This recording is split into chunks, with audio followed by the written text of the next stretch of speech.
6 centimetre हो गया। BC कितना बनाना है 6 सेंटीमीटर।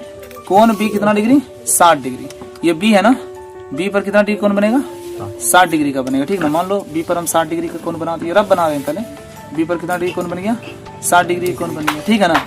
बोलो उसके बाद क्या करना है तुमको, AB 5 सेंटीमीटर। मान लो यहाँ पर A होगा तो AB 5 सेंटीमीटर। AB 5 सेंटीमीटर का चाप काट करके इसको मिला देंगे, ये हो गया मेरा 5 सेंटीमीटर। एक त्रिभुज बन गया ABC जिसका आधार 6 सेंटीमीटर है ना, कोण 60 डिग्री है और AB 5 सेंटीमीटर, ठीक है। उसके बाद कह रहा है एक अन्य त्रिभुज की रचना कीजिए जिसकी भुजाएं त्रिभुज ABC की संगत भुजाओं का 3/4 गुनी है। तो 3/4 गुनी यही कह रहा है। इसमें आप यहाँ ध्यान दीजिए कि 3/4 गुनी में सबसे बड़ा संख्या कौन है, 3 है कि 4 है? 4 है। तो 20 हम क्या करेंगे बताओ, एक लाइन खींचेंगे, हाँ या ना। कितना बड़ा भागों में बांटेंगे 4 भागों में, 1 2 3 4। इसका नाम लिखेंगे, बोलो B1 B2 B3 और B4, है ना।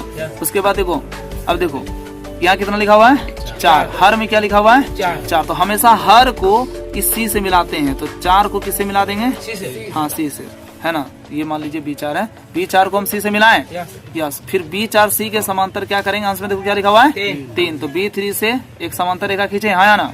उसके बाद AC के समांतर क्या करेंगे, एक रेखा ऐसे खींच देंगे। इस प्रकार एक समरूप त्रिभुज अंदर में बनेगा क्योंकि अंश छोटा है ना। A' B और C', एक समरूप त्रिभुज बन गया है। अब इसी को यहाँ बनाते हैं, ध्यान से देखो। सबसे पहले क्या करेंगे हम, BC 6 सेंटीमीटर भुजा का एक लाइन खींचेंगे, देखो हाँ 6 सेंटीमीटर। कितना सेंटीमीटर 6 सेंटीमीटर। देखिए पहले तो 6 पर बिंदा दिए, हाँ या ना, और फिर 0 बिंदा दिए, क्या हो। अब उसके बाद क्या किया बताइए, 0 से 6 मतलब 6 सेंटीमीटर हम रेखाखंड खींचे, हाँ या ना, यस। देख लीजिए, चलिए 6 सेंटीमीटर हो गया। यहाँ पर देखिए कोण B 60 डिग्री बनाना है, तो कोण B पर 60 डिग्री कैसे बनाएंगे, तो B पर सबसे पहले एक चाप खींचेंगे। B पर क्या करेंगे बताओ, चाप खींचेंगे, चाप खींचे ना। अब इस चाप को क्या करेंगे, काट देंगे एक बार। एक चाप जो कटता है ना 60 डिग्री का होता है, ये 60 डिग्री हो गया। यहाँ पर क्या दिए, बिंदा दे दिए 1.5 सुई से। अब इस बिंदा को मिलाएंगे,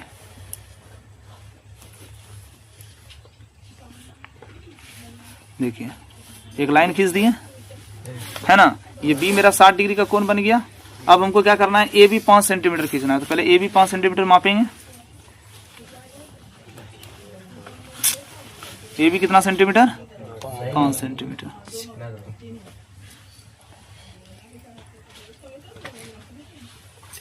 देखिए 5 सेंटीमीटर हो गया ना, 5 सेंटीमीटर माप लिए। अब क्या करेंगे, यहाँ पर रख करके काट देंगे। जिसका नाम लिख देंगे हम, यहाँ B लिख दिए, यहाँ पर C लिख दिए, यहाँ पर क्या लिख दिए A। अब क्या करेंगे, यहाँ पर 1.5 सुई से बिंदा देंगे, इसको C।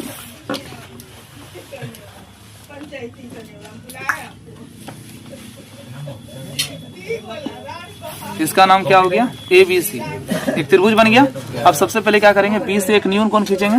B से क्या करेंगे, एक न्यून कोण खींचे कि नहीं खींचे। अब देखिए यहाँ पर 3/4 गुनी बोल रहा है। इसमें ध्यान रखेंगे कि भाई 3 बड़ा है कि 4 बड़ा है, 4 बड़ा है। तो 4 बड़े भागों में बांट देंगे B को।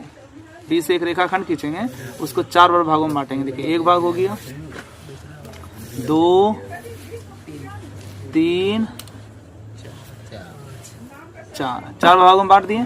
नाम लिखेंगे इसका B1 B2 B3 B4, ठीक है ना। अब क्या करेंगे बताओ, है ना। हमेशा हर को देखो, हर कितना लिखा हुआ है 4। हर को B4 को C से मिला देना।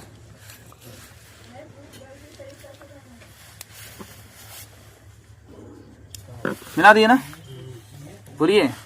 अब क्या करेंगे, B4 पर 1.5 सुई का नोक रख करके एक चाप खींचे, अब देखिए C पर 1.5 सुई का नोक रखे हैं, सॉरी यहाँ पर रखे, एक चाप खींचे ना। अब देखिए अंश में क्या लिखा हुआ है 3 लिखा हुआ है ना। अब क्या करेंगे, B3 पर 1.5 सुई का नोक रखेंगे, लिखेंगे कहाँ पर रखेंगे, B3 पर रखें और एक चाप खींचे।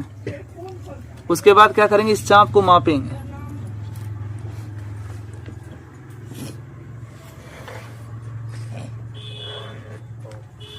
देखिए चाप को मापें। अब जहां पर से चाप शुरू हुआ है 1.5 सुई का नोक हो गया यहाँ पे, और एक बार काट देंगे, काटे हैं। यस। उसके बाद फिर जो है जो चाप कटा वहां पर 1.5 सुई से बिंदा दिए। अंश में क्या है B3 है ना, तो B3 से मिलाएंगे। देखिए B3 से इसको मिला देंगे। देखिए बिल्कुल समांतर होगा, समांतर होगा तभी आपका सही होगा, अन्यथा गलत। ये हो गया C, इसका नाम दे दिया हम C डैश, ठीक है ना। ये C था, ये बगल में C डैश हो गया। अब C पर 1.5 सुई का नोक रख करके एक चाप खींचे। अब क्या करेंगे, C डैश पर 1.5 सुई का नोक रखेंगे। C डैश पर 1.5 सुई का नोक रख करके हम क्या करेंगे, एक चाप खींचे, खींचे कि नहीं खींचे। अब क्या करेंगे, इस चाप को मापेंगे। चाप को क्या करेंगे, माप लिए, मापे कि नहीं मापे। अब माप करके जो है जहां पर से चाप शुरू हुआ 1.5 सुई का नोक रख करके ऐसे काट दिए, काटे कि नहीं काटे।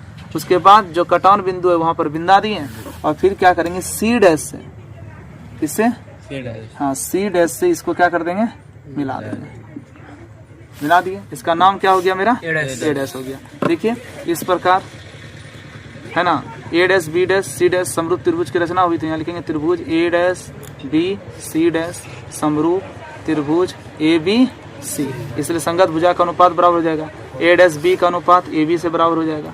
A डैश B बटे क्या हो गया, AB बराबर क्या हो गया बताइए, BC का अनुपात BC डैश का अनुपात BC से हो जाएगा और A डैश C डैश का अनुपात किससे हो जाएगा, AC से। A डैश C डैश बटे क्या हो गया, AC। इस प्रकार त्रिभुज A dash B C dash समरूप त्रिभुज की रचना होगी। कोई दिक्कत।